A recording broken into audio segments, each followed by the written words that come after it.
Alhamdulillah, syukur. Dulu masa saya buat lambang Johor Darul Takzim tu, ramai yang mengata kat saya kenapa ada 3 bintang atas tu. Sekarang saya boleh jawab kenapa saya ada 3 bintang atas. Bola sepak rakyat adalah salah satu pertandingan yang paling korup sekali. Kalau awak tak percaya, pergi Bukit Aman, tanya special branch, aktiviti-aktiviti dalam bola sepak rakyat. Kenapa bola sepak rakyat tak ada dekat negeri Johor? Saya yang tak bagi. Kerana saya tak nak ada anasir-anasir ni semua bawa benda kotor ni dalam negeri saya. Kalau daripada muda, daripada tempat-tempat organisasi kecil ni, awak dah mula mendidik orang untuk menjadi korup. Tahu tak betapa hinanya benda tu? So saya tak nak. Saya tak akan terima benda tu di dalam negeri Johor. Tapi saya sentiasa akan bersuara. Saya sentiasa akan memberi pandangan. Dalam akademi kita pun ada satu modul yang kita akan mengajar anak-anak muda kita anti-corruption. Pasal apa?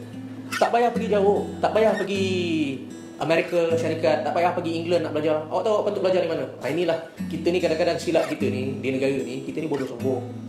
Kita tak nak belajar. Nak belajar, pergi seberang je, Singapura je. Tapi saya seorang nak kena lawan dengan 30 orang yang korup, macam mana?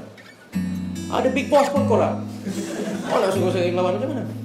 Johor menang 7 piala menentang sistem. Bukan menentang 11 orang main dalam padang. Sistem. Pasukan ni adalah pasukan yang telah mencipta sejarah. Dan insyaAllah saya berdoa yang kita akan terus mencipta sejarah. That is the target. History maker. Nacho Itza. Going on the outside. Balls it back. And there is the opening goal. It has been coming. Mau bikin SIM And tucked away by kecilan di jalan, celebrating midway through the second half. touring motor gede, It was over. angkut maung gede. Aduh, aduh, ku tak punya uang untuk bisa bayar polisi. Mau bikin gigs, bayar polisi. Lapor barang hilang, bayar polisi. Masuk ke penjara, bayar polisi. Keluar penjara, bayar polisi. Aduh, aduh, ku tak punya uang untuk bisa bayar